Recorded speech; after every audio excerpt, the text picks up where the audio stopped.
बहुत ही प्रतिभावान गायक किशोर कुमार बॉलीवुड इंडस्ट्री के वो सितारे थे जो तब तक चमकते रहेंगे जब तक फिल्म इंडस्ट्री रहेगी। उनके गानों ने वो समा बनाया जो उस समय अच्छे अच्छे गायक नहीं बना पाते थे। हंसमुख मिजाज किशोर दा बहुत ही शरारती थे।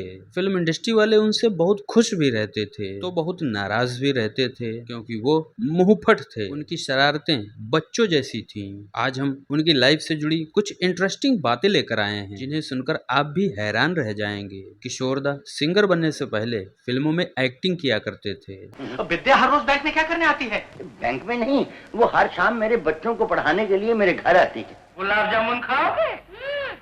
इमरती खाओगे? पेड़ा खाओगे?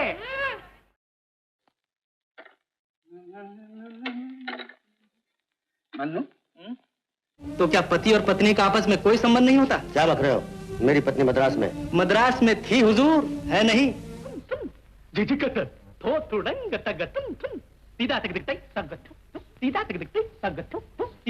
उन्होंने 100 से ज्यादा फिल्मों में बतौर अभिनेता काम भी किया है। वे एक्टर बनने के लिए इंडस्ट्री में नहीं आए थे लेकिन उनके बड़े भाई अशोक कुमार की वजह से उन्हें एक्टिंग करनी पड़ी। किशोर दा की शुरू की फिल्मों में मोहम्मद रफी ने गाने गाए हैं। किशोर दा की आवाज बचपन में बहुत भद्दी थी। एक बार दराती से उनका पैर कट गया था जिसके बाद वे कई दिनों तक बहुत रोए थे। उसके बाद ही किशोर दा का गला साफ हुआ था और फिर आवाज प्यारी हो गई थी। किशोर दा की आवाज गॉड गिफ्टेड थी। बिना संगीत सीखे ही अच्छे अच्छे गायकों को चैलेंज कर रखा था। हालांकि बाद में एस.डी. बर्मन से संगीत की बारियां जरूर सीखी, वो भी थोड़ी बहुत। उसके बावजूद भी वे बड़े बड़े सिंगरों पर भारी पड़ते थे। किशोर दा ने 4 शादियां की थी। स्टूडियो के अंदर किशोर दा बिना हंसाए गाने की शुरुआत नहीं करते थे। किशोर दा पैसों के मामले में कोई कंप्रोमाइज नहीं करते थे। किसी भी काम से पहले पूरा पैसा, उसके बाद काम। आधा पैसा होने पर कई गाने तो कई शूटिंग बीच में ही छोड़ दी थी। किशोर दा को ना तो पार्टियां पसंद थी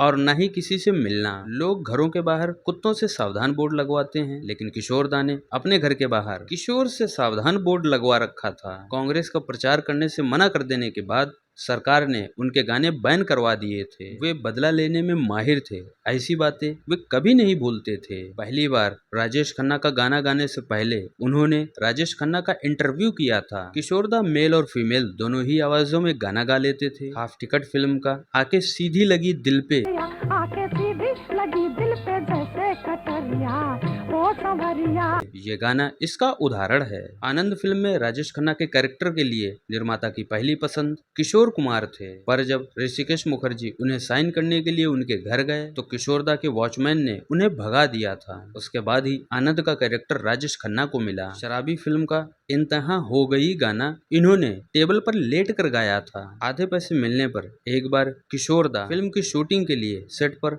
आधा सिर मुंडवा के पहुंचे थे। किशोर दा को वेस्टर्न फिल्म देखने का बहुत शौक था। किशोर दा ने कई फिल्मों का निर्माण भी किया है और निर्देशन भी। किशोर दा एक्टर, सिंगर, डायरेक्टर, प्रोड्यूसर सब कुछ थे। उनके गाने का तरीका अन्य गायकों से हटके था। रिकॉर्डिंग के समय ही वे बता देते थे कि उनका गाना हिट होगा या नहीं। तो आज के लिए इतना ही। उम्मीद करता हूँ जानकारी आपको पसंद आई होगी। आप फिल्मी इंडियन पर भानु को सुन रहे थे।